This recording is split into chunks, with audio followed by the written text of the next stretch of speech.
This is Musical Talk. Musical Talk. The UK's independent musical theatre podcast. Musical Talk. The UK independent musical theatre podcast. Hello and welcome to Musical Talk. My name is Dominic McChesney. I feel very guilty to describe Millicent Martin as a legend, as that seems to suggest something of the past, where she is most definitely still of the present. However, there is no denying that her place in musical theatre ranks alongside other legendary icons. She recently celebrated her 80th birthday, which means that she has been actively working on stage and screen for around 65 years. She has appeared in both the West End and Broadway in such shows as The Boyfriend, Follies, Side by Side by Sondheim, as well as TV shows such as That Was the Week That Was and Song by Song. Most recently, she was seen on Frasier, where she played Daphne Moon's troublesome mother Gertrude, and has made guest appearances in many TV shows, including Castle, Bones, Chuck, and Modern Family. In 2008, she played Mamita in the Regent Park production of Gigi opposite Lisa O'Hare, roles that they both reprised in 2011 in LA. She has 2 Tony nominations and is one of those very rare things indeed, the English triple threat, something we have not often produced. I was very lucky and honoured that she agreed to do an interview for Musical Talk during her birthday month. So, to celebrate her 80th birthday and 65 years in the business, Musical Talk is proud to present Tea with Millicent Martin. Good afternoon, welcome to Musical Talk UK. I'm sat in the lovely Peninsula Hotel in Santa Monica, having afternoon tea with the wonderful Millicent Martin. Welcome. Thank you very much. It's very nice surroundings. We've got Well, I thought if we're going to sit and chat, we must have somewhere pretty. Yes. Well, this is very pretty indeed. Yes, and it's kind of European feel. It's not one of the plastique hotels, so it is great. And I'm not sure whether it'll be picked up in the background, but we have a harp. Yes. Harp in the background and playing. We're having afternoon tea. I think that's good. It's perfect. First of all, can I say thank you so much for agreeing to do this. I know that Musical Talk are over the moon at having the opportunity to chat to you. Absolutely my pleasure. I was having a talk with Os Ribbits, one of the presenters, and we were talking about English musicals, and especially the musicals of the 50s and 60s and 70s. Yes. In the West End, where there was a time when it was the great English musical, which people kind of forget that era sometimes in some of the shows that appeared during that time. And we were talking about various shows like Espresso Bongo and The Crooked Mile, yes, and various things, and our favourite shows and the cast recordings. And then I was sat at home and I watched an episode of Bones. Oh. And there I saw you being the murderer. Yes. That with the wonderful gentleman who had been in Cheers. Yes, indeed. indeed. In Cheers for many years. It was great fun to do. They were a lovely, lovely cast, and it was fun. Everybody thinks we're such little sweethearts, and we're the murderers, which was lovely. It was super. I do a lot of those now. I do a lot of guest shots because I'm living out in California. It's beautiful weather. It's sunny every day. My husband and I have a very nice lifestyle. It's very laid back, and we visit friends, and we have a home in Palm Springs, so we're very spoiled. And so I tend now to do mostly guest shots because I'm not looking at 26 weeks of getting to the studio at 5 in the morning. And I love doing this other ones. I did a Castle, I don't know if that's over there. Yes, it has. And Modern Family. Yes, I've seen both of those. And of course, Hot in Cleveland, which is Betty White from the Golden Girls, who is my best friend. We've been best friends for 20 years, and she's an absolute darling lady, and she's an American icon as well, isn't she? I mean, she's just wonderful, and we have to hide her away a lot because if we go out to what I call normal meals, she gets so bothered, and she's so dear. She'll spend the whole time being lovely to people. So we tend to have her over to our place, and we're going up to her home in Carmel for the 4th of July. So she's a wonderful friend. I'm very, very fortunate. Oh, that's lovely. Yes. Oh, that must be very nice. Yes, because she must get all the time. And she's wonderful about it, but she'll spend the entire time being wonderful. You know, she won't turn anybody away. So she does that a lot, but then we try and find private things, private restaurants that she likes, where we can go.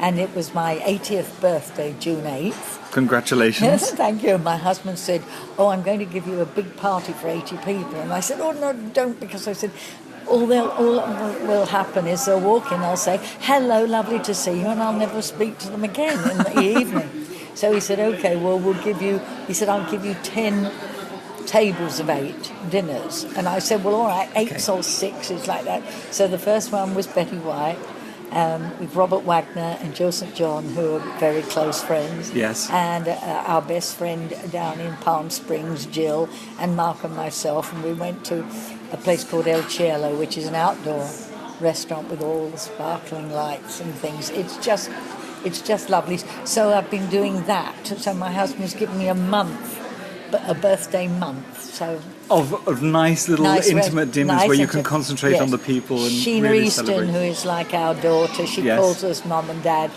She is in Vegas because she's always working there and travelling to Japan and goodness knows everywhere. But she was on her way to Japan and she flew in just for the day before my birthday, and she spent the evening with us, and we went out and had a meal, and then she flew off to Japan. So I'm just doing all the people I love in dinners, but that way I can really get to talk to them. Yes, you know? absolutely. Julian Holloway, yes, and Alfred Molina.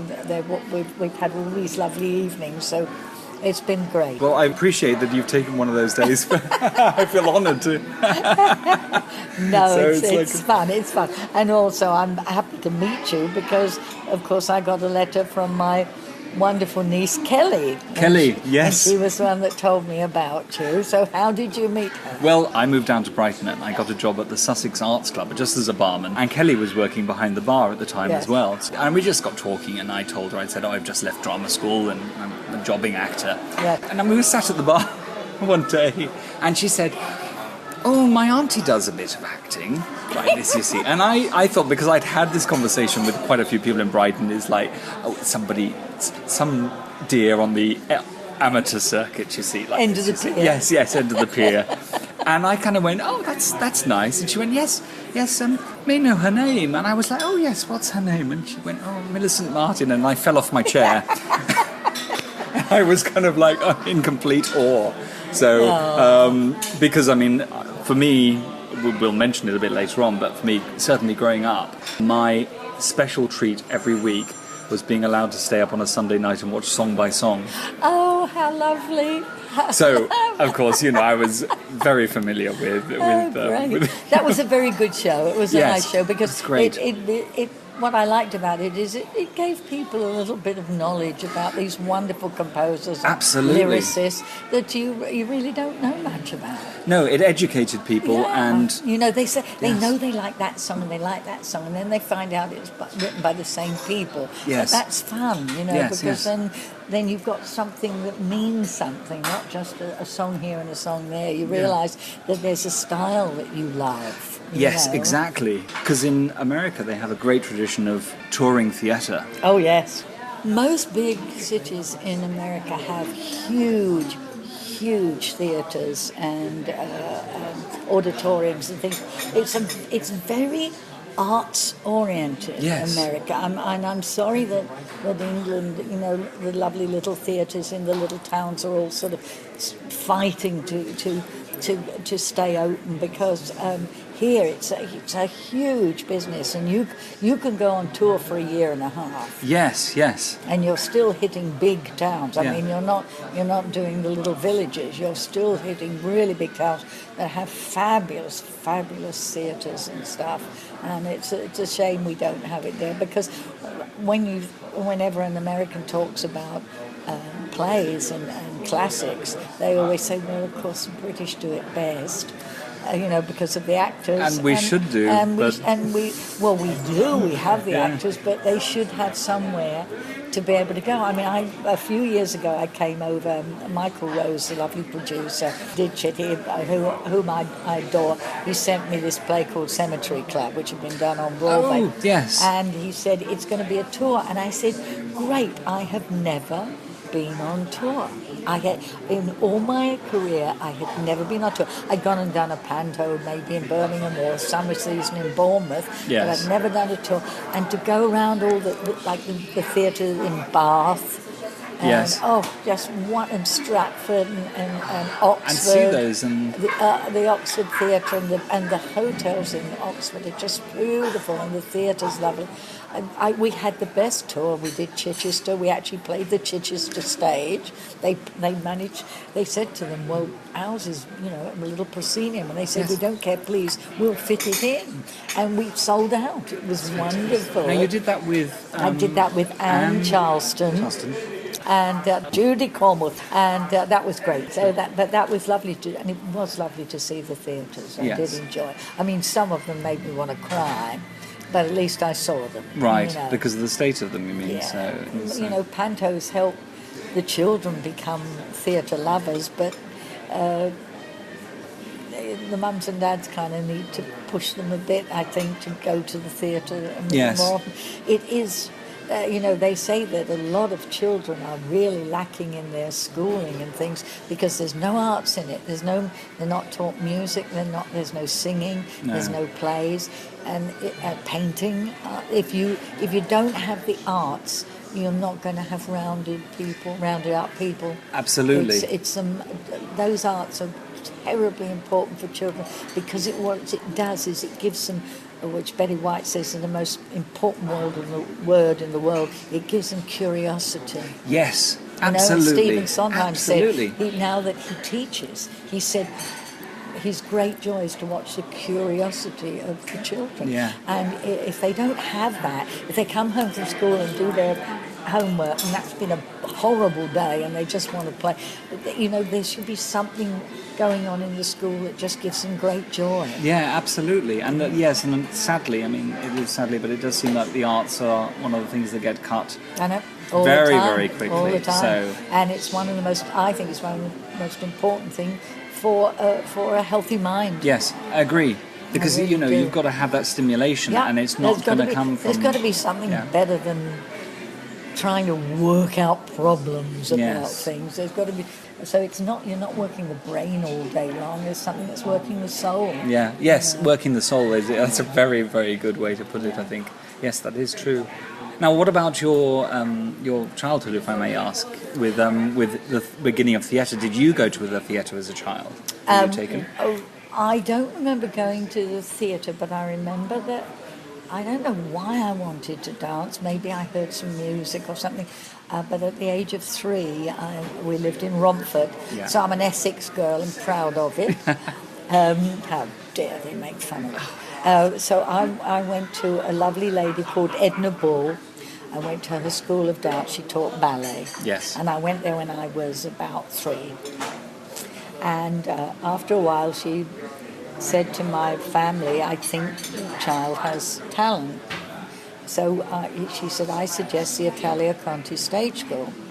So I went for some Saturdays. I remember being a kid and they did little shows and things. And then, of course, being that it was wartime, my mother and I both got TB. Oh, really? So I couldn't go to school anymore. I was sort of homeschooled. Sadly, my mother died when I was 12 from the TB, but I luckily got over it. And when I was about, I think, 11, I went back to Conti's. And my father said, I can only send you on Saturdays, that's all I can afford.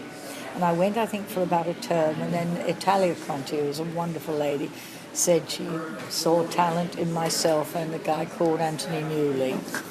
So she gave us contracts, right? Which meant that we only paid £5 a term, but we had to we took the tea to the teachers while they were teaching. You had to do all the little jobs and things. We sharpened the pencils and we put all the papers in order in the office, and we made sure that the kids hung up all their clothes and for that we were taught. So I was there from 12 to 16, and then I got into a musical called, at 14 I went into Lute Song that Yul Brynner and Dolly Hass did in London. Wow. To the Winter Gardens, it was called then. And my dad had to take me because I was under 15, you had to be 15. So I was 14, so I did that for about 6 months. And then when I was 16, I got into a thing called Blue for a Boy. Right, yes. Musical, and I was in that for quite a while. And I was going to have to go on tour with, I think it was an Emil Littler, and Ian Paul was the wonderful man who ran all his business. And I was supposed to go on tour, and I went for an audition for South Pacific. Yes. And there was like 300 people there, and I had 6 callbacks, and I got it. And the last time, Mary Martin came in to see the 5 of us because we had to cover her. Right. So, and she chose me. She said, so I got into that, and because I had to then go to Ian Paul and say, please, may I not go on tour? Yes. And he said, well, I'll do a deal with you if you promise me that if you go into South Pacific, you stay working in London for 5 years. He said, you don't go on any tours. You don't go on the tour of South Pacific, because I didn't have to. He said, and you don't take anything that you have to go on tour. He said, will you do that for me? He said, because I think in 5 years somebody will notice you. So I made the promise, and it was, I did Guys and Dolls. Yes. And I covered Vivian Blaine in that. And it was almost like 5 years to the day. Yes. When I heard about The Boyfriend. And I went to John Hewood, who had choreographed The Boyfriend, and he was in Guys and Dolls as well. Yes. And he said, yes, come along and audition. So I had to find some music, and I got no money. And there was a music shop near me, but, the sheet music was like maybe 6pence or 7pence. I couldn't afford that. And I saw a basket, and it said, everything a penny. Yeah. And I went through all this music, and I found Jessie Matthews Over My Shoulder. So I took that, learnt it, and took it, but I couldn't pay to learn the music, so I learnt the lyrics. I knew how it went. I didn't know what key the sheet music was in. Wow, so I had fantastic. to just hand it to the pianist at the audition and listen to the intro, and I had to sing it in that key, whatever happened. So you had to kind of wing it. My shoulder goes one. Well, I did it all like Jessie Matthews, and I got it, the part. And in those days, you couldn't be let out of shows, but because Guys and Dolls was the musical of Pure and Martin. Yes. They were the producers. They were also the producers of Boyfriend. So they took me out of that show. They got my release from the coast, and we flew over here with Julie Andrews and Dilys Lay. Yes. And it was directed by Vida Hope, is that right? Yes, Vida? Vida. But it was only directed by her for about 2 weeks. Because there was a whole controversy, wasn't there? I can understand Sandy Wilson being very upset, but it wasn't. It was correct. Cy Feuer, who was a wonderful, wonderful producer, he was watching it and he said, this is lovely, and it was lovely in London when we saw it, but it's not going to work for an American audience. He said it's got to be tightened up. And the 4 Perfect Young Ladies used to just wander all around. He made us all be together and do exactly the same thing. So when we did We're Perfect Young Ladies, we were all... It was absolutely the same. And he was right, but it was a shame, and it was very sad for Vida because she was I suppose it was a shame in the way maybe it was handled, maybe from the stories you hear and I've seen a few interviews with Sandy. Cy Feuer just said to 2 of them, it needs to be sharpened up, and it didn't work. So I don't know. We were kept apart from what was going on. Sci-fi or good. let anybody know, because there was like 7 of us Yes. and 7 Americans. Right. You know, so it was going to be very hard because the American kids were very worried and upset when this happened, and they didn't know how we would react. Yes. You know, and I said, we all but said it's not your fault. It's something that happened. So anyway, but he was right, and it was amazing. And on the opening night, they threw their programs into the air. It was like, you know how people throw their mortals? Yes. They threw their programs into the air. They were screaming. It was one of those magical... It was a huge and enormous hit. And I was very pleased to say it, because although it was, you know, not nice, at least it didn't flop. Yes, indeed. Because that would have devastated it. Yeah. But it was a huge hit. And so that was my 5th year. So I waited as he asked. And so it got me that lead. And what a Broadway debut as well. I mean, and that's my 60th year. We were here on Broadway 60 years ago. Oh gosh! 60 years ago we opened. On your birthday? In May. Gosh. So yes, and Julie's lovely. She always says, "Yes, you can tell everybody that we've been friends, but don't tell them for how long." That's wonderful. So was that her first trip over here as well? Yes, it was. So, and then she stayed, it was. did she? Yes, we all signed a 2-year contract. Yes. Julie's parents would only let her sign a 1. Oh, that's interesting. They thought that was long enough for a girl who was only 20 years old. Yes. And so, luckily that happened because they wanted her for My Fair Lady. Alan J. Lerner, he phoned her on the off chance. You know, he said, we would adore for you to play her. Is there any way you can get out? Because I know you've got a 2-year contract. She said, I haven't. I've got a 1-year contract. And he said, oh, you're available. Oh, how wonderful. if And then he hadn't history was phoned, made for... Yeah. Wow. And she and I shared an apartment in New York. Oh, lovely. Yeah, so she's a wonderful girl, great friends, and I loved working. And we still, I mean, of course, on my birthday, flowers came from Jules. Yes, you yes. know, as always, she's a But dear I think friend. you do, if you are in a show and you have that bond of a company, then you never lose that. No. You know, it's... It's like me with the side-by-side lot. I mean, Julie McKenzie is my best friend. Well, yes, and David Kernan as well. You know, so and we lost our darling Ned, and it was Ned who actually made me a star. Was it? Oh, that's yeah, interesting. because I'd done the musicals. I was known for my musicals, having done Espresso Bongo and Crooked Mile. Yes. But Ned asked me to do, that was the week that was, because I had done a couple of, they had these, the 6 o'clock show on the television, the news. They used to do funny bits, and they would do parodies of songs. So you'd use a tune, you know, but they would write different lyrics. And I went in and did a few of those for Ned, but you had to learn them very quickly. And I have an almost photographic memory. Yes. So thank you, my father, who had a complete photographic memory.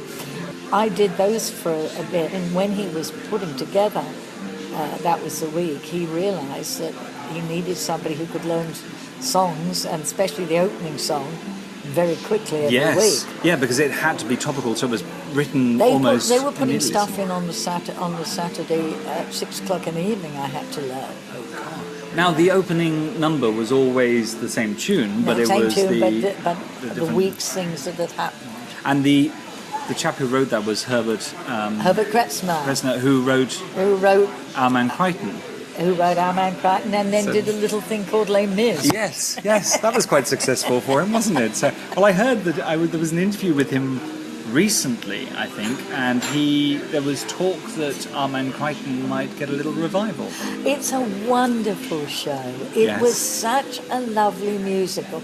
I hope it does, because at one point they were talking about bringing it to Broadway, and I think it would have gone wonderfully. Really? I think they would have loved it all, the Victoriana and everything, and the island. The island was done brilliantly. Yeah. It was done very simply, but it was done brilliantly, And working with Kenny Moore was such such a... Oh, Yes. what a dear man. And that's, of course, where I met David Kernan. He was in that. Of course he was, yes, exactly. And now I have a few questions which were sent to me by people.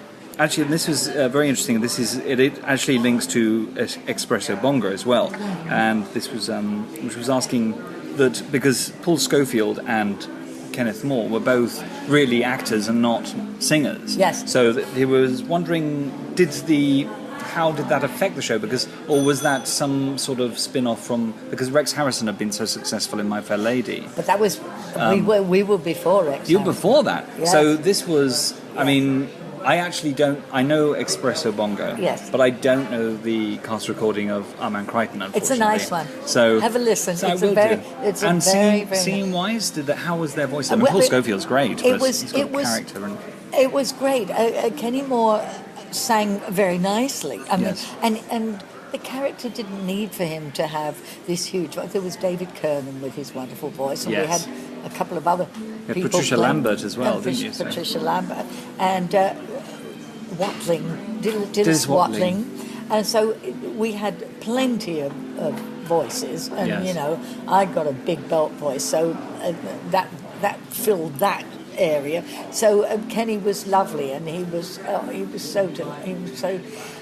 The lovely thing is when you get an actor who comes in. I know we have a lot of brilliant actors who sing brilliantly, Yes. but in those days that wasn't the case. Yeah. We were not trained to do all three. That's where I kind of got my foot in the door, was because I had learned to sing, dance, and act. Well, you were the English triple threat, Yeah. and you know, if you forgive the expression, but it's, yeah, no, but it's that's true. fine, But you were, and it was unusual for English people to do that. So to be with that. with Kenny, he was such a wonderful actor that I thought he brought something to the musical that added and made the script so much more meaty because of the way he handled it. You know, he's just lovely. And the same with Paul Scofield. I mean, you know, if you're going to get...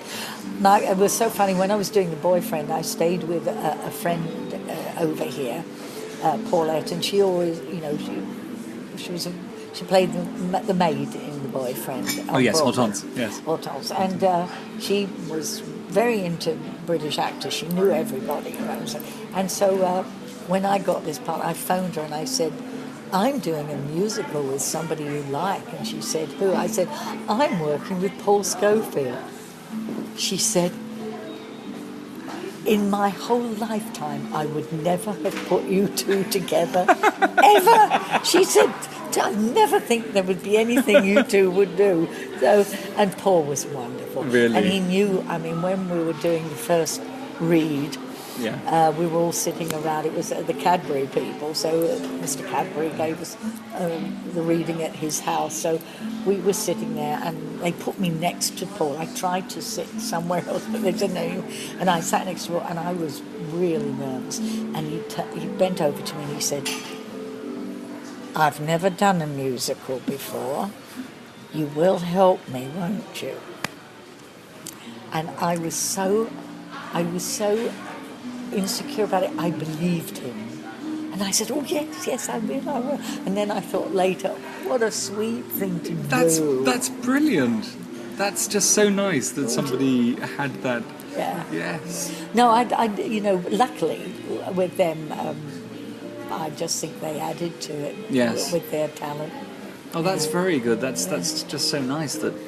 Yeah, I mean, and also Kenneth More also had history because he was in the stage version and in the film as well. Yes, so yeah. it was kind of one of those parts that he owned. Yes. So it was nice that he actually did the musical as well. Yes, so. yes, it's lovely. Well, let's hope that we see Armand Crichton That would pop be back. fun. That would be very good. Be fun. So whoever gets Tweenie, it's a wonderful part. It's a wonderful part.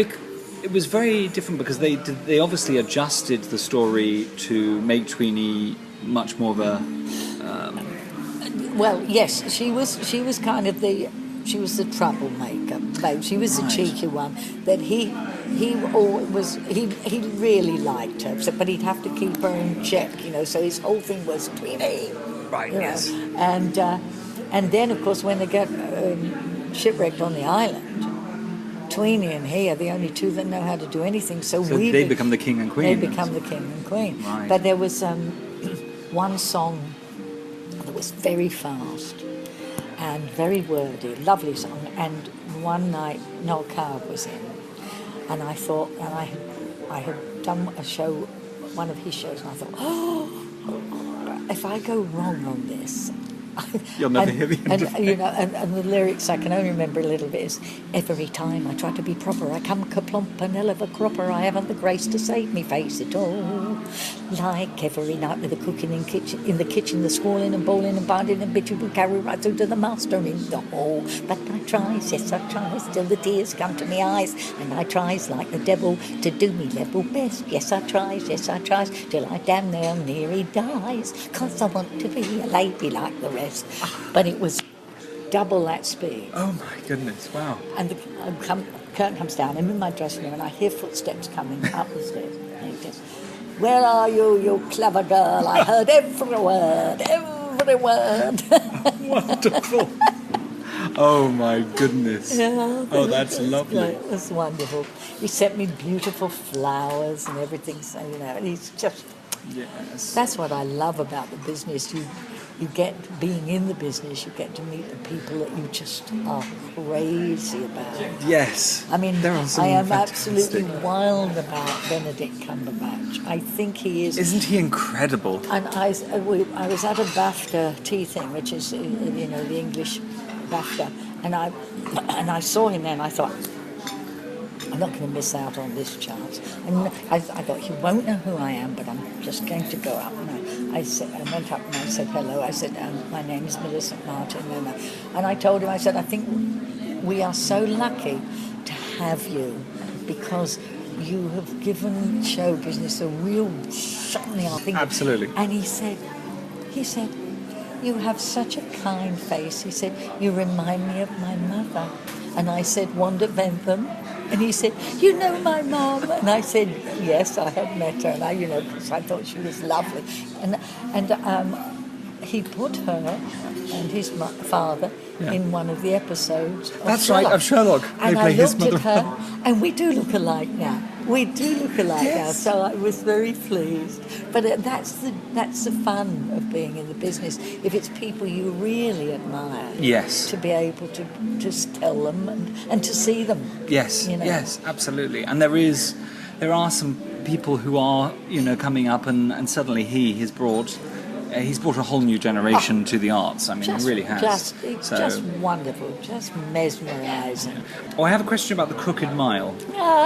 Now, the Crooked Mile, I mean, I love the score of the Crooked Mile. It's a Isn't that beautiful lovely? score. It's beautiful. I mean, it's very... We were talking about it, and we were saying that it was almost very operatic. Yes. It is, I mean, you had the great...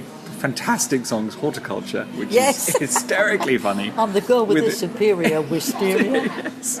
And all the double entendres, Yes. and it's lovely. just great. Yes. And Meet the Family, Oh, which that is was great with Liz Welsh. Yes. Oh, what a wonderful lady. And she had the If I Ever Fall in Love, which is one of the most If beautiful I ever ballads. fall in love again. It is gorgeous. It was beautiful music. Yes. It was music. And of course, I've got this wonderful part of Cora. Yes. An amazing part. And on the opening night, it did it for me. I mean, the applause was amazing, and we all finished, and the curtain came down. It went up to the last bow, and Elizabeth Welsh said, "Remember this, sweetheart," and she pushed me forward to get another applause. And she was right. I've never forgotten it. Yes. I've never forgotten it. And we worked many times with Ned Sharon on television, so we did shows together. Yes. And I always said to her, that was just the most love. She said, I wanted a kid to have something to carry with them all their lives, when things get rough or if people are not nice. Yeah. But there was this lady who had this generous spirit, Wow. Terrific lady. Well, she came back. I think the last thing I knew about her was she did there was a concert version of Nympherent, and she came back and she did, because she was in the original with Gertrude Lawrence. Yes. And then she came back and she did the same character she did like 50 years ago, but I have, how lovely. But she really was quite amazing. Yeah. So, and it's a beautiful. for people who don't know the score of The Crooked Mile, you should try and get the original cast album because it's just beautiful. It's a real forgotten English classic. It's almost like light operetta. It's yes, beautiful. There's some lovely stuff in it. And it was, I mean, that and Espresso Bongo. I mean, when I was doing my research, it struck me that was almost mirroring the Angry Young Men in the Playwrights. The Espresso Bongo and Crooked Mile were quite groundbreaking. Yes. Because they were very hard-hitting and they were about London life and about Soho life and about, like gangsters and prostitutes and all the rest of it. They were talking, it wasn't, we didn't make it all fancy. They showed the raw side of it. Yes. Yeah. And all the lovely girls playing the prostitutes. all my friends who were in the chorus of other shows got into it. It was great fun. Oh, that's funny. Somebody says, do you think that The Crooked Mile merits a revival? Do you think it would work? Obviously, it was topical at the time, wasn't it? But now it would be a period piece. Yeah, I don't. That's hard. That's hard to say. I think that the other one, Our Man Crichton, would because it's a classic. Yes. This was written as a piece of its time. Right. And it's a bit worrying because, we talk about that was sweet, that was. And yes, it's wonderful. And I don't ever want them to play any of it ever again because it doesn't, it's dated. If you see it on television, it doesn't work. And I don't want it to be seen. I want it to be remembered. Right. As something that was good at its time. Yes. But there were, certainly with TW3, there were the two big key moments. I'm thinking of the two which I've seen on YouTube, and which was obviously the Southern song. Oh yes. Yes. I want to go back to Mississippi. Yeah, absolutely, yes. And also the Autumn of the Years. Yes, Autumn of His Years. Which of course is and I'm glad they are there because I didn't see them, but to see them now, they are still quite powerful. Autumn of the Years it's a real amazing piece of television. You think that Herbie wrote that in like 4 hours? Oh my God. And your performance as well, I think, considering the circumstances, is astounding. Because the emotion that must have been going... We had to put the music down 3 tones. I couldn't sing it up there. My voice, I was so devastated, and I knew I was going to probably cry. Yes. And I said to Ned, stand me in shadow. But he stood me in shadow, but the one eye that wasn't in shadow was the one, if you see it on a big screen. Yeah. Because I said, I don't want people to think I'm crying. They'll say, oh, well, they did this on purpose. But I had to sing it much lower. I just couldn't reach it. Gosh, wow. Yeah, the whole program was quite... Well, we groundbreaking, went in at 10 o'clock on the Saturday, our usual thing, because it happened on the Friday. And we went in on the Saturday and we started at our ordinary show. And I went up to Ned and I said, we're 20 minutes into rehearsing this, we can't do it. And he said, I know. And he said, okay. And he said, we'll send everybody home. He said, everybody go home, come back at 4. So we left at about 10:30 and we came back at 4 and they'd written that. Gosh. In that time. And it was sent, the actual tape was sent to Jacqueline Kennedy that night. She got it the next morning. But what we realised was there was no copy. If anything had happened to the plane, we would not have had it.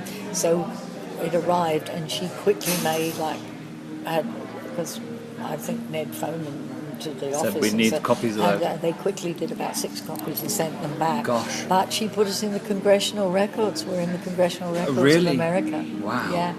Wow. Our names and the whole script is in the congressional records, which we're very proud of. Yes. Wow, that was quite amazing. I've listened to Ned Sherrin, some of his... I met him once, and the first thing I was like was, you're enormous. He was so tall. I know. He was very direct. He's a barrister. Of course, yes. That's what we all said. And he used to say to me, if I'd say something, he'd go, oh, you're such a silly girl. And I said, girl? Where'd girl come from? You're from Somerset. And then he'd say, you can stand over there by the piano. And I go, okay, this girl is moving over to the piano. Wow. It's so lovely. But I mean, he got all of us. He found all of us. So he was the person who devised Side by Sondheim, wasn't he? Well, is that correct? I'm kind of jumping to conclusions there. Yes. Well, what happened was working. I was doing Absurd Person Singular, and David Kerner was doing Little Night Music. Yes. And I had been asked to do From the Slipper, The Rose, to play the Fairy Queen, and the producer said, "You're top billing." He said, I can't let you take off 2 months to go and do this movie." He said, "I'm so sorry." He said, "But if I have my top billing, I've got to give the audience my top billing. They'll start booking tickets. If they don't think you've gone, we'll lose, all the booking." So I went and walked along to where David was, and I went in, and he said, "You can have a cup of tea?" And I said, "Yes, I'm fed up." And he said, "Why?" And I said, "I can't do this movie." And he said, "Hang on." He said, I was asked to do a charity show last Sunday. He said, and I did 3 different Stephen Sondheim numbers. He said, and the audience just ate them up. He said, "Why don't we do some evenings of Stephen Sondheim? Why don't we put it together?" So I said, "Oh, that sounds great." He said, "That'll help make up for it. We'll do some Sunday concerts." Yes. So we started to talk about it, and we said, "Who else shall we get?" And he said, "Well, there's this wonderful girl who's doing Stephen's one, where she sings "Where You Going?" Company. Company. Yes. He said, and because she was playing April. Yeah, and he said she was in there as an understudy, and the girl got sick and went home. Oh, really? Before the opening, and so gosh. Julie, he said, "Come and see her." So we went. And I said, "She's fabulous." I said, "She's got the range that she can sing with you, but she can also sing low with me." Yes. So we went backstage and we saw her and had a chat. And then he said, "Shall we get some others? Because there's going to be lots of singing." I said, "No, the 3 of us will hog it." Yeah. So I said, "But if you talk, it's very tiring to talk and sing." Yes. I said, "We're 25. I said, "Why don't we have somebody to do the narration?" He said, "Well, let's ask Ned. He can come in. He can take care of the show, and he can write his stuff about Stephen, and it would be the 4 of us." So that's what we did. Ned said, because we didn't know whether Ned would have the time, and he said, "Oh no, I'd love to do it." So he wrote all that wonderful stuff that he talked about Stephen, and it was great to have him, because it's so much easier to just sing. Yes. And it was lovely. It just worked. It was. Worked. I mean, it really is. Took us ages to get the running order right, because we put the songs. Do we do the songs chronologically? Do we do? Ned said, "Well, why don't we do some about love, some about divorce, Yes, some of humour, some and then we'd come off and say that didn't follow that very well, so let's put those over the top and have that." So we just kept juxtapositioning them until we one night it just clicked. Because I think it was one of the very first, if not the first, show that was based on a composer's work. It was. I think, and then the first there was one. all the others. So I think it was the first one. Well, David apparently got in touch with Stephen to ask permission, and Stephen said, "Absolutely, but I can't think of anything more boring." So there you are, Stephen. That was one thing you weren't perfect about. Yes. Oh, by the way, on my 80th birthday, I got an email from him saying, "Happy birthday, darling. Welcome to the club." So we did the 4. I think we did 4. We went to Cleo Lane and John Dankworth's theatre. That's right. We did our very Yes. first one there. And we did another one, I forget where it was. It was up north somewhere. Then we came down and did another one at Cleo and John's. And then we did one, it was a theatre, a proper theatre, not an operating theatre, in one of the big hospitals. That I think they used it for talking and showing, Yes. not concerts, but lectures and lectures and things. things. And so we did our show there.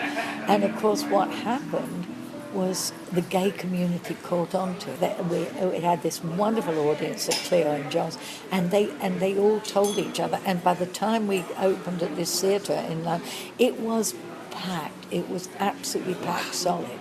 And they gave us the success. They made us the hit we were, because we did that year. And then when we were going to go to Broadway, the last night was absolutely amazing, because they all came with flags of England and flags of America, and they all stood and they held hands, and we held hands up onto the stage. They came up onto the side on the stage. We were all, and they gave us flags, and we sang Auld Lang Syne. They all sang Auld Lang Syne at us. It was unbelievable. Wow. Unbelievable. That was how the show took off. That's fantastic. And then, of course, it went to Broadway, Yeah. where everybody got nominated. Yes. And you were pitched against each other, which I thought was great. Well, Julie said, if we both get them, we'll go up and we'll say, Ned and David, no, no, no, no. But we do. But it was lovely to be nominated. And, Yes. And Alan Bates took me to the Tonys, to the nomination. Oh, did he? Oh, and the party and everything. Yes. So that was lovely. I had a really gorgeous escort for the evening. That was great. The Dancing Heiress. Now, I hadn't heard about this at all until somebody mentioned, and the questions was The Dancing Heiress any good? There is no cast album and only a few pieces of sheet music which reveal charming songs. Why did the show fail? I actually think it was rather good. Right. And I thought the music was wonderful for the period, because it's all sort of set in the 30s, and it was like a whodunit, it's like the Butler did it. Oh, right. It was one of those, and Jill Ireland was in it. It was produced in America, was it? It was written by Americans, and it was American producers. It was never produced in America. It came straight to England. It came straight to England, right. And I can't remember the name of the composer. He was lovely. Do you remember the song, Guess Who I Saw Today, My Dear? Yes. It was written by him. Oh, okay. So if you can find his name, he was wonderful, and he wrote all the songs, and they were lovely. I didn't think the director had a clue. Right. I think they would have done better to have used an English director who would have understood the style. I don't know. There was a lot of pastiche show well, they songs, were, because they? there was Tiptoe Between the Raindrops instead of Tiptoe Through the Tulips. Tulips, yes. So it was, and Life is Peaches and Cream instead of Life is Just a Bowl of Chili. Yeah. And they were very good numbers. And I thought that the stuff was staged very well, but they didn't know how to put the script together. Right. It just didn't work, and we were put into huge theatres and things. And by the time we got to Brighton, Yes. we knew it was not working at all. Right. Not working at all. And I was doing a matinee, and Paul Schofield said he was coming out. I said, no, he said, I'm coming. So he came to see the matinee, and he came back, and he said, I've got to jump on a train very quickly because he had to get up and down for an evening show. He said, but I thought, if I don't go round and tell her, she'll, and see her, she'll say, that rotten sod, he didn't have the guts to come round and tell me it's terrible, so I've come round to tell you it's terrible. And I loved him for doing it, because when people sort of try and say, we're not idiots. Yes. Actors are not idiots. No. But what we have to do is we have to try and do our very best with what's going on. Yes. But it's fine for another intelligent person to come in and say, oh, I'm sorry you're stuck in this one. And then we say, yes, but it's right. But we did our best. Yes. So, Yes. So he knew. But I thought that was lovely that he came round and said that. That was, yes. Because I kind of went, oh, thank you, darling. Yeah. But there was, it had a lot of good stuff going for it. Yeah. So if they maybe had a little bit more courage and kept it, they might have been able to shape shape it into into something. something. And written some new bits and that, but it just kind of gone on with it. I didn't feel that they were prepared to do a lot of changes. I didn't think any of the songs had to be changed because I had one, Marion's on the Make, Yes. which was a great number. Really? Which was, I'm gonna get into my low-cut gown. I'm gonna shimmy, shake, and take the town. I'm gonna turn the whole place upside down. Marion's on the Make. I'm gonna flash my fingers, roll my eyes. I'm gonna scintillate and tantalize. They better run for cover if they're wise. Marion's on the Make. It was a that's great super. number, That's and a real, I like- remember the lyrics because I loved the lyrics. Yes. You know, and I finally I gave it to Marion Montgomery. Oh, really? Yeah, because Oh, she was a perfect. And great so, friend, and I yes, said, you've got you know, use it. Yeah. It's a great song. Great song. Oh, that's great. Oh, I want to track that It's down a now. real So. jazz, a real swing number. Well, I think obviously the person who sent that question in, he's obviously done his little bit of research, Yeah. and so he's obviously found some of the sheet music, and like I said, it sounds delightful. Yeah, So it worked. The music worked. It really did. That's fantastic.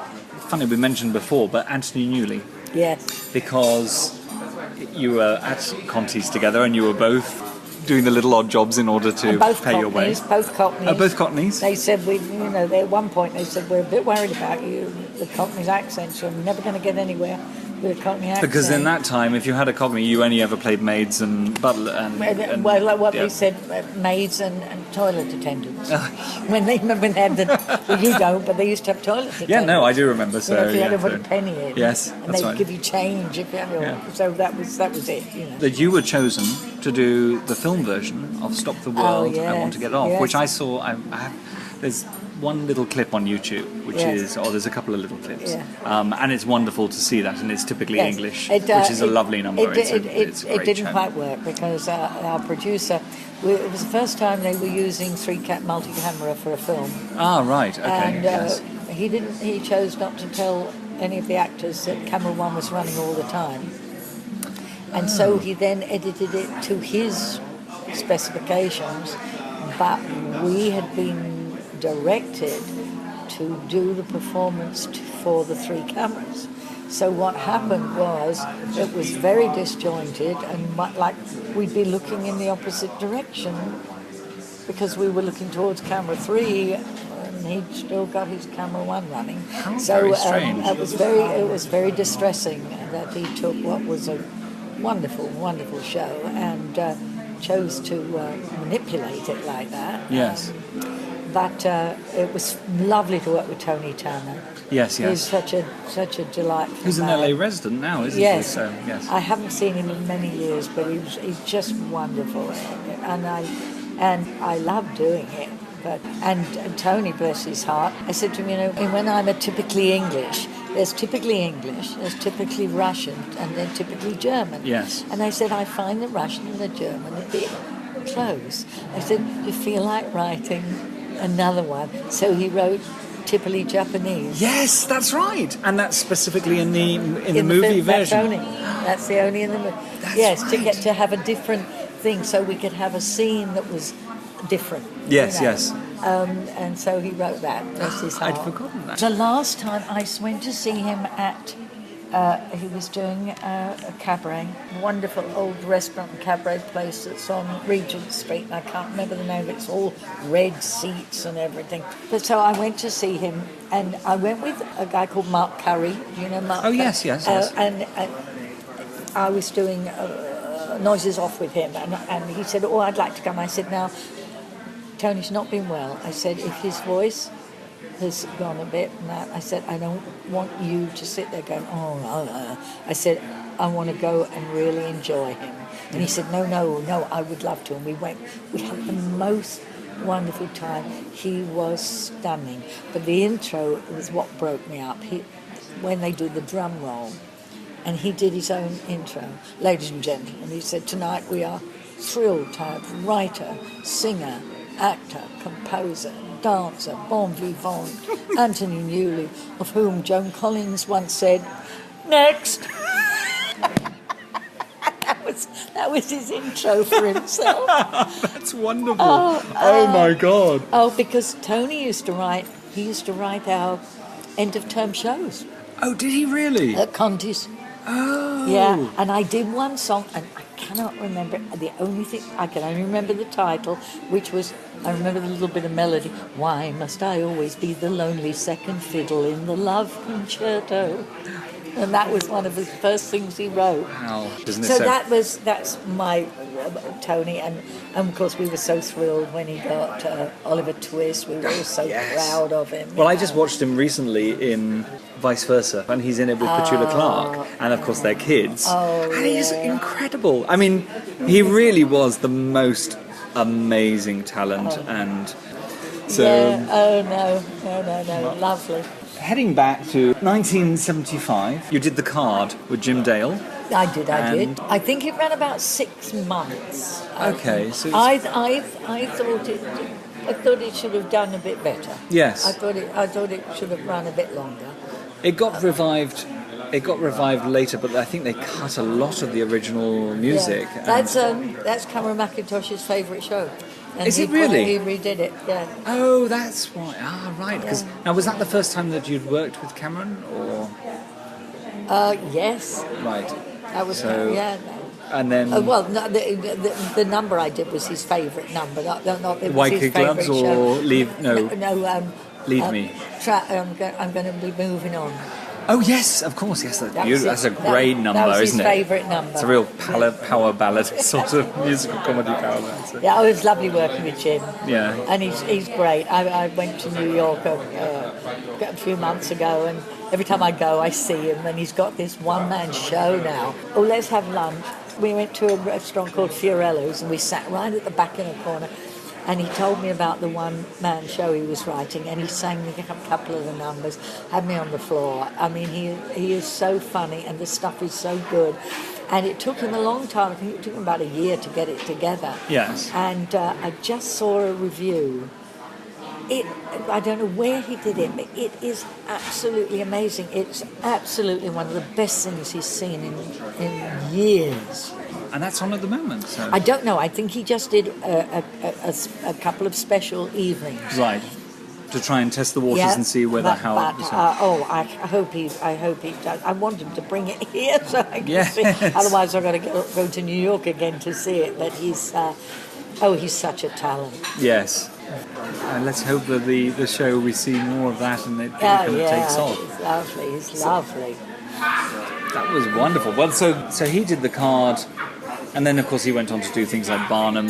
Yep. Yes. And then he did Oliver Twist. I saw him do that. Oh, he played Fagin, did he? Yeah. So, I saw him do of that. course, He yes. was wonderful. Yeah. And the other one, Me and My Girl, he did on Broadway. Oh, did he? He took over from Robert Lindsay. He took over so, Robert yes. Lindsay and did it. And luckily, my nieces were over, so I was able to take them to that, which Bianca they and loved. Kelly. And... Bianca. I know Bianca as well. Yeah, but Angelique wasn't old enough, so it was Bianca and Kelly came in. Yeah. And they got to see the show, and it was fabulous. I'm going to mention a show you did at Let Side by Side by Sondheim. You toured in that around America with Hermione Gingold. We went down to Florida. Yes.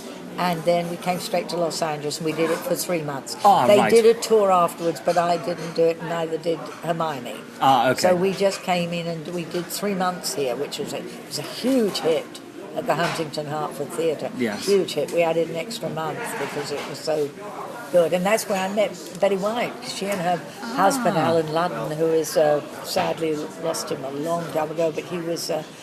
he did game shows. He was a host in Password and things like that. Oh, I see. And that's how Betty met him. Right. And they must have come to see the show about 6 times. And of course, I realised that she'd got the same kind of humour because they came round and she said, I don't know why we came to see you again. You're not that good. So then the next time she came round, I said, what are you doing here? Yeah, so we realised that you did have that same. That's great. So then I lost track of it because I went back to New York and I was gone a long time. But when I came back about 20 years ago to do a lot of television, and then we decided to move once my husband had retired. Yes. We decided to move out here. Then I met up with Betty again. So we've been best friends now for about 20 years. And then you got a chance to work together on Hot in Cleveland. Yes, recently, yes. So. And I said, and also with Jane.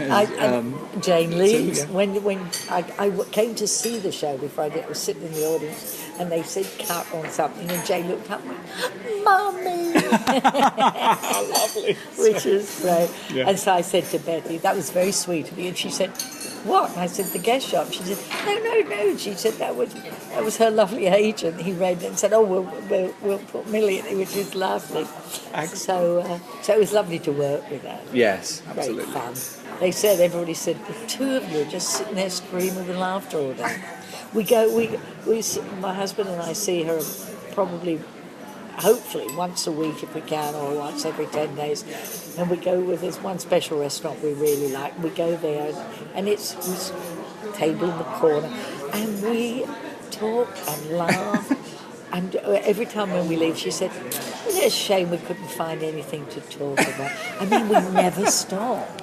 Oh my goodness. It's just amazing. But I think watching clips from things that you've done over the years, it's your comedic talent which is so fantastic. And it's you. just your comedy and the timing and just your style is just superb. It's a very English type of humour which I think works very well here if people can pull it off. When I first came over, it's 37 years, and I used to feel a difference in the humour. Yes. And you'd have to work at it but now the American humour has completely changed. It used to be one-liners. Yes. But now they've got a fabulous sense of humour. It's become more sophisticated now. And they get it. I mean, people used to say, but the Americans have a strange sense of... Not anymore. Americans have the same sense of humour as the British. Exactly.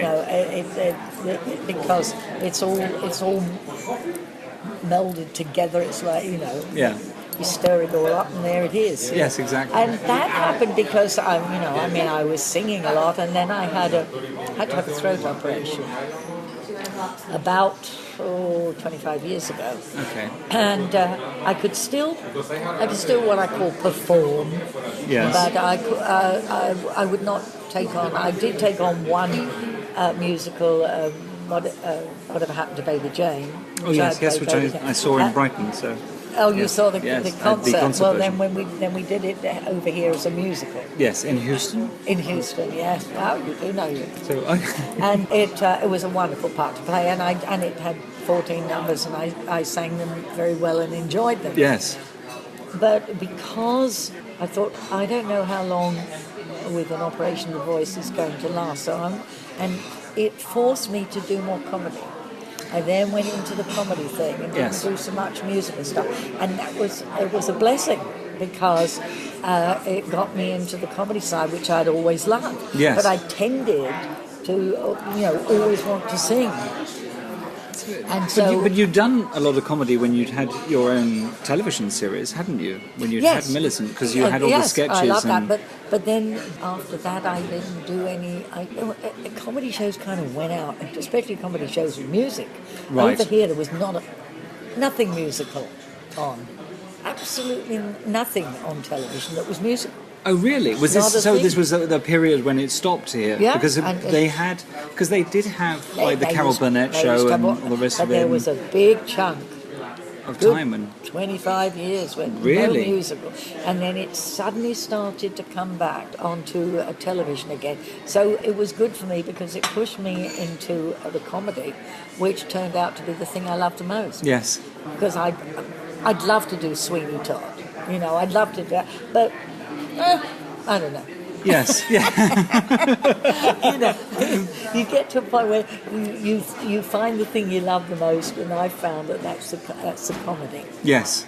But if you get the right part as well, I mean, Jane was a wonderful part. I mean, Houston. I've seen some clips, and the one thing that terrifies me is that staircase. The staircase at the side of the stairs. It's like you're going down the north face of the Eiger, and those heels. I had to have stair music. I mean, the set was on 2 levels, and it was and the bedroom was 40 feet from the first row of seats. Oh my God. It just was terrible, and it was absolutely wrong. And I said, you look at that bedroom, and she's singing 4 walls with a chair and chimney. Choose one and stare. I said, she's in the most wonderful bedroom. In the world, She yes. would just be thrilled to be. I said, she's supposed to be claustrophobic in a little bedroom, you know. Yeah. And so it just didn't work. So the design, it was the design of it that was. And we got such wonderful ideas about it with Michael Rose and I think the group, they all got a bit scared because it was a black comedy. They still don't, you know, it's like Sweeney Todd. It's very hard still over here for black humour. Yes. And I think they panicked. Right. And I think they did a pretty set, and you know, and that'll take the. And it didn't need it. It could be almost a chamber piece. I mean, it's just kind of like. It's it would be wonderful. Just the house should be. So it was grand at one time, but it should be a wreck. Yeah, yes. We got no money, we got nothing, and that would have done it. You know. But it was a shame. But it was the best part I've ever played. It was the best part I've ever played, and the audience did react to that. It was wonderful to see it, and funnily enough, all the creatives, everyone was staying at the Arts Club, so I got to talk with Hal Hackaday and Lee Pocris. And I got him to sign a couple of my albums of his shows, like Tavares and things. Yes. So and he and his wife were lovely, and Henry Farrell as well. Was it Henry Farrell? Charles Farrell. Charles Farrell. Who wrote the book. Who read the book. That turned out to be sadly the sticking point, one of the big sticking points, because when we did the concert, it was just a little dialogue here, a little dialogue there. You were just leading in, and you had the narrator as well. Yeah, because I said to Michael, let's do a concert to find out if the music is going to hold. Yes. Because if it's not, then don't go any further. Yeah. And so, and Charles was fine about just having a little bit of dialogue, but when we did the show, he would not cut word one of anything. Oh, really? And the scenes went on way too long, and he wouldn't do anything, sadly. He was then quite old, and I think he got to the point where he just didn't want to listen, didn't want to try anything, and that was what ruined it. That's very sad. Yeah, because if we could have cut dialogue right down, we might have been able to get away with the set if it was more of just a musical. Yes. But and things, you know, but you can't with new shows, you have to adapt and you have to find your feet. You can't have 20-minute scenes. No. You know, that are in a set that doesn't work. And so that was the sadness of it. But I still loved playing the part. It was wonderful, and I mean, I remember watching. This is going to sound a little bit gushing, I'm afraid. But I remember watching it, and there was the number you did with the sister in the wheelchair, and you're pushing her. Oh yes. And I sat there, and I went, and it was one of those moments where I just went, "That is absolute star quality," and I knew that I was watching raw star quality because you were effortless. It was effortless. Your performance was so spot on and absolutely there, and yet it was you made it look like the easiest thing in the world, but we knew it wasn't, and that was it was just wonderful. Thank you. It was I loved doing it. Yes. I loved doing it. I was very sad that it didn't go further. I was very sad because Michael is the most wonderful producer, and he takes such care. He takes such care of his actors, and he takes such care of his productions and his work. And he was let down. Yeah. And I felt so sorry for him. And our director, who is wonderful, David Taylor, because Henry sat next to him every day and told him how it should be done. It was very sad. But I'm glad we did the concert because it proved to all of us that there was stuff there. Yes, there was. It was fun. It was fun. It was a little bit of one of those magic moments. So I'm going to go back in time a little bit. Yes. To King of Hearts. Because you got a nomination for Tony Award for King of Hearts, but that's one of those forgotten musicals now, isn't it? It's not based on the film. Yes, based on Alan Bates' film. Based on the Alan Bates film. It was before its time. Right. If Steven Spielberg had been putting on his films with fantasy. Yes. If there had been more of that fantasy around, like Neverland and things like that, that show would have been a huge hit. The audience did not know, because it's a fantasy. You know the story. It's the town is occupied and the Germans flee or So something. they're going to bomb the town. They're going to flatten it in 3 days, and everybody's got to leave. And they suddenly realise, after they've all left, the English soldiers say, the asylum. Nobody told anybody in the asylum up on the hill. Yes. And so they send one guy, Malabets, to come back to get them and lead them out of the town. Right. And they have noticed that nobody's around, and they've come out and they've come down into the town, and they've taken over. The guy said, "Oh, I always wanted to be a butcher. And I take over Madeleine's nightclub, because I've always wanted to have this, this thing." And so they're all there doing their lives, and he comes into the town and he falls in love with the daughter of one of the crazies. Right. This thing.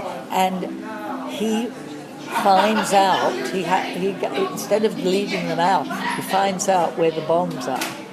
Oh, right. And he diffuses them. He diffuses. And he leaves, and so the then town... and then they go back up into their little... Oh, it's quite sad. They all go back up to their place, but they've had these wonderful 3 or 4 days of being all these people. And being kind of normal. Yes, because I'd sing one thing where I'd just sing, "Isn't it magic? We hear the music, the magic," that was lovely. But we were the most expensive flop ever on Broadway. That was when it only before cost, Spider-Man, of course. Ours only cost $6 million. Right. Okay. But it was a shame, because it was lovely. Yeah. The sets were too big. We were up in Boston at the lovely theatre there, and we had half the sets because it couldn't fit into this theatre, and it went brilliantly. The audience loved it. It was a huge hit. We came down and we put it to the Minskoff Theatre on Broadway, which is like a 3,000-seater, and the rest of the set came in. And it was Santo LaCosta, who is the most brilliant designer. Yes. But he had to design for this huge stage. The design that he'd done up in Boston was perfect. Right. If we could have come down to a small theatre, I think we'd still be running. Yeah. So it was a shame. Oh, goodness, that's such a shame. Because there's a cast album. There's 2 cast albums, actually. There's the cast album. There's also a live recording. They did another one, didn't they? Oh, was there a live recording? There was a live recording of it. So, yes, that was our bootleg. closing night, wasn't it? I think. I believe so. That was very good music. Yes. It was very good. It was really good. And it had been a smaller production up somewhere in like Connecticut before us, and it was wonderful. And the fact that they didn't say it's got to stay small. So they misread the tone of it. Yeah, it should have been in the same theatre that Jim Dale did Barnum. It should have been in that kind of theatre. It was perfect. Yes. It would have been. But instead you were on this enormous stage, so... But you did get a Tony nomination for it. I did. And your second Tony nomination. Yes, which was lovely. Yes. Which was lovely. And Ron Field, who was the director, he was thrilled. He phoned me and he said, "Oh, thank you, darling. At least something was, positive about the show." Yeah. After that, of course, there was the song-by-song period. Those were fun. And there was a magic between you and Julia Mackenzie and David Kern. And if I'd had like a wish list, my wish for this would be an interview with the 3 of you talking. I think that would be just probably stupendous. I think that would be such good fun. Some of the things that you did, the 3 of you, and some of the arrangements of the songs One were... of my favourite was that Sunrise Sunset. That's the one I watched last night. It's on YouTube. Thing. It's beautiful. I'd never heard an arrangement like that. That is Richard Holmes. He was a rehearsal pianist when I was doing my television shows. And I thought he was so good because Paddy Stone would always do a big number. And he would always ask Richard, how can we change that tempo? And what can we jump from there to there? And Richard was wonderful at putting these together. And so when I did cabaret and things abroad, Richard came with me. He was my musical director for many years, and he did fabulous stuff. Yes. And he did all the song by songs. That was all his arrangements. And that one I loved because it was dum dum dum dum. It was the wonderful. three of you, it's on YouTube at the moment. Yes, I believe. So I've got to hear that one. There was that, and also Secretary is Not a Toy. It's great. And I was very pleased to hear that they'd kept all the original references, because it's all the American references like F.A.O. Schwartz and Lionel, which is not known in England, but of course is part of the song. So I didn't know if they're trying to rewrite that. Yeah, well, we had all those in I'm Still Here. Oh yes, of course. On the Tony Awards, you sang "I'm Still Here," and then in the '80s, of course, you then went back to Follies to play Phyllis opposite Julia, playing Sally, and the London, which is a fantastic show. That was wonderful because when we walked on together, the whole audience roared. So all the gay guys were back in. Oh, it was wonderful. That was a fantastic show. It was great and. Yeah, I thought that was beautifully done. Yes. I thought it was great. And I love the new book because it wasn't as dark and it wasn't everybody having nervous breakdowns. Let's just have one person have a nervous breakdown. Yes, absolutely. I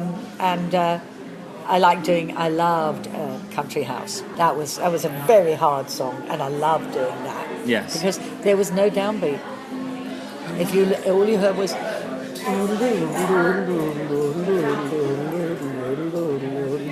So if you got lost, because then it would change key, and you suddenly, am I still in the same verse or have I missed it? But it was a wonderful one to do, and I liked But Underneath. Yes. The bubble number. Yes, that was fun. Yes, because that was changed from there was another number into Lucy, and also I think the original production was only one act. Wasn't it? And I don't know. The original production was only one act. So, and the London revival was, of course, the two acts. You had the second act, started the first act, ended with everyone. I loved all the plastic with the girls great. behind them in blue lights. Yes. I thought that was lovely. And of course, I get the Stephen Sondheim monthly thing because I'm one of the patrons. And so. I was reading that today, and there was Sally Ann Triplett, who played the young Phyllis, and the wonderful girl who played the young Sally, Julie. She was having a big article written. It was just those two kids were so wonderful. They came in and played the young I didn't realise Sally. it was Sally Ann Triplett. Yeah, She's a great star now. Yeah. So. And the other. Well, it was It was what was fantastic about Follies was that the entire cast, to have an all-star cast in this great show. It's wonderfully written with beautiful songs and these amazing characters, and seeing all these people back on stage again together. I think it's probably his best score. I think, and the overture is the best overture ever written. Yes. It just thrilled me every night. That and the South Pacific overture. Oh yes, when I did that, and sitting in Drury Lane and hearing boom, boom, boom, dum, dum, dum, every night. It's just like goosebumps. I'm in this. But to have when we did Side by Side, the thrill of doing the show, and then the door would open on the side and Stephen would come and he'd stand in the wings, and I'd be sitting on one of the stools and I'd think, we have just done 2 hours on this gentleman and there he is. Yes. Just amazing. What's wonderful about Side by Sondheim is that it's been added to over the years. Yes. So it's now expanded, so it now includes all the other stuff. Yes. I don't know whether I've seen a lot of different ones, and I also did one on Pasadena where I did the narrator. Oh right, yes. And they did a wonderful show. And Terry Ralston, who was over in England doing Company, she was in it, and it was wonderful. And I thought, as I was listening, I thought, yes, they've done the same running order. It's funny with the audience, if you do that running order, you get the audience. Right. I've been to some others where they've only changed something a little bit. Doesn't grab them for some reason. Yes. Doesn't grab them as much as that original running order. Because, you know, when you have a success, people always say, what made it? You never know. Yeah. That's why we didn't change. We didn't have an orchestra when we went to Broadway. Because, you know, how Prince said, you can have what you like. And we said, we don't know what makes it so successful. Can we leave it as it is? And he said, absolutely. It did it in London, and it did it on Broadway when we started. There's no curtain we walked. Well, we got very nice applause for the opening number, and got nice applause when Mama was married. And then over the evening, they started to yell and shout and things. And I mean, it was the most star-studded thing I've ever seen. I mean, you just looked along the rows of people. It became the ticket to see, the show to see. Everyone just came in. They all came to the opening night. Every star, including the people like Collins who had done Follies. Right, yes. You know, yes. And all these people came. And at the end, they all just stood up and yelled. And I still maintain the running order is what is the cherry on top. Yes. Whatever we do, the running order did it. Yes. You know. I will revisit it one more time. Because there's been other shows since. There's also Putting It Together. Yeah. Which uses a kind of a storyline conceit, Yeah. but the simplicity of Side by Sondheim. Well, it was because we were the first. Yes. You know, the other people have tried to add to it because otherwise it'll look the same. Yes. You know, so that's why we were just lucky enough that we could just sit there because we said none of us are going off stage. There's going to be no empty seat. We'd just sit and watch each other. The only time we went off was before the 11th hour numbers, our big numbers. Yes. We just all left. When you all had your individual moments. Yeah, and then David came on. But other than that, we stayed on. We just watched each other. We listened to each other. And I said to the other two, whenever one of us is singing, Yes. the other two watches you. We Yes. don't take our eyes off. Yes. You know. And on the opening night on Broadway, Julie was singing Broadway Baby, which Stephen said, but it's a fast number, and Julie said, not anymore. He was wonderful about it because that's hard when he's written it to be one of those. Yeah. You know. Yeah. Oh, baby. And so she did her when she. Well, I mean, the applause must have been about 5 minutes, and David and I are sitting there, and we had a thing where if we crossed behind each other, we would always touch each other. Yes. Because I said, let's let people know that we're not just three singers fighting each other. Yeah. And she came past me and she touched my shoulder and she said, top that.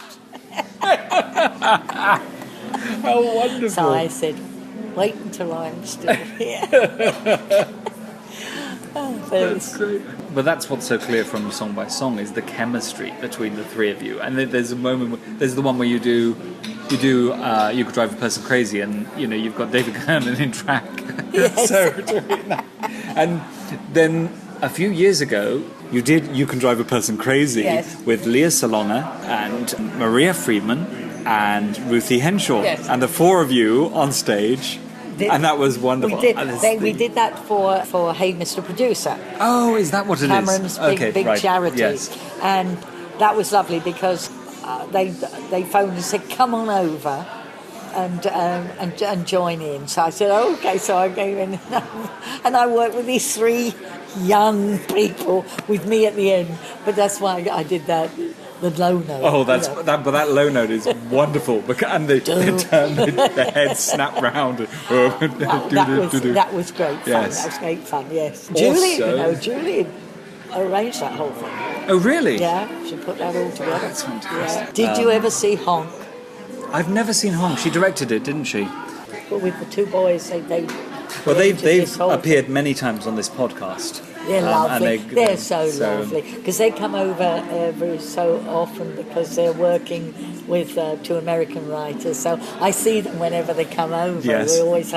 We always have a meal, and they're just delightful. And I saw it up in Scarborough, and I have never laughed so much. My jaws, I was laughing for the whole evening. It was so brilliantly done.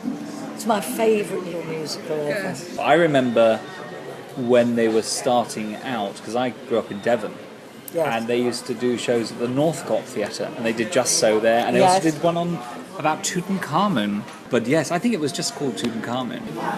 Out of all the roles you've played, do you have any particular favourites, or there? Yeah, I would say That Was the Week That Was.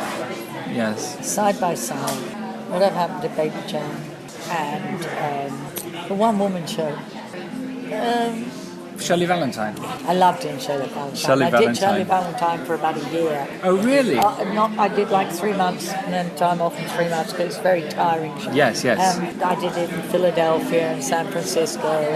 How wonderful. So you really took it around. So. It was lovely. Yes. I loved doing that. It's a real tour de force, isn't it? I mean, some of the roles you have played and are created have been quite fantastic. Yeah, I've been very lucky because, in England, I think I was kind of pigeonholed as a musical comedy star, but here I never was. So I got to play, I did The Rivals and things like that. I got to play, and a fun thing was somebody I had worked with said, "You sing as well," and they didn't know that for years because I'd not been. So, do you think it's easier to be in America? It's more accepting that people they have multiple skills, whereas in England they tend to say, they used to be very much maybe in the past. You're an actor that can move, or you can act. It's difficult because in England the wonderful thing is you can play a zonking lead one year and you can play Carlotta like in Follies another year, and nobody says, what happened to their career? People can play big parts and then they can play very small parts, like Judi Dench in the Shakespeare. Yes. That is allowed there, which is kind of not allowed here. Your big stars are expected to only play the big roles. The big roles. They lose out on a lot of wonderful parts because they don't feel they can drone down.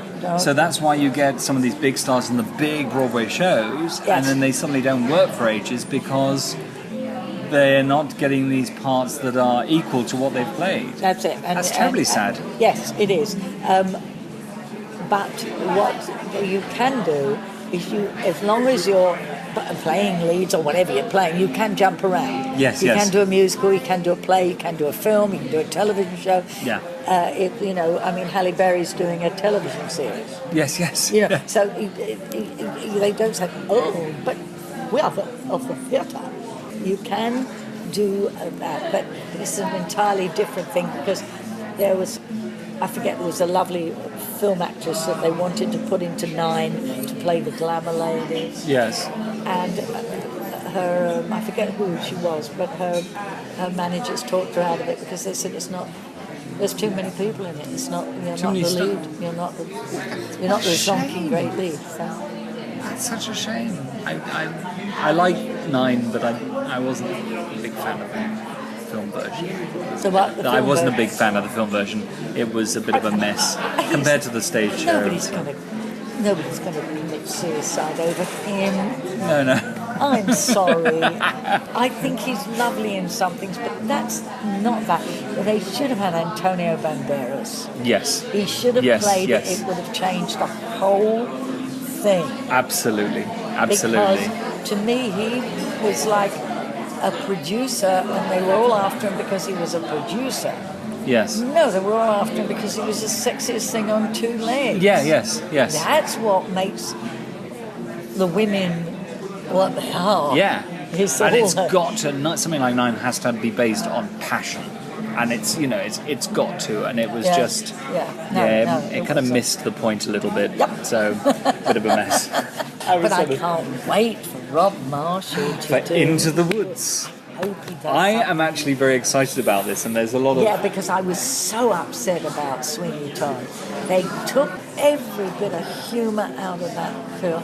I mean, she's supposed to have humour, and he has humour, even though he's going mad. He still does things. Yes. And it was gone. It was all... Yeah, it was a little bit too stylized, and the last time I saw it live was Julia McKenzie and Dennis Quilley. Wasn't that fabulous? And it was in the Cottesloe as well, so you were on the top of it, and it was just... And Jonathan Tunick's new orchestration. And we went to see it, and we sat in the middle. And, I know, I can't remember the word. There's one where she screams out a word. I know. She looked straight at me and she went, disgusting! I bet you two have had so much fun in shows and just... Well, my favourite story, when we were doing Side by Side, Julia and her husband Jerry had just moved to a house. And they hadn't got much money, and they got this wonderful house in Richmond. Yes. So he got a book and he learned how to do air conditioning and heating and all this. And he got people to come in and to check it and give him the okay. So, and they were painting and they were doing and laying. They were doing everything. And we're doing one night and we finished something and Julia went like this and there's paint. She didn't see it because it was there. I got so hysterical. I thought, I'm not going to be able to sing another number in this show. Oh, that's wonderful. There's all paint down the front of her arms. And then one time we were doing A Boy Like That, and I came out and I forgot the lines, and I went, A boy like that could kill your brother, forget that thing and buy another. And Julia sounded like somebody underwater. She went, and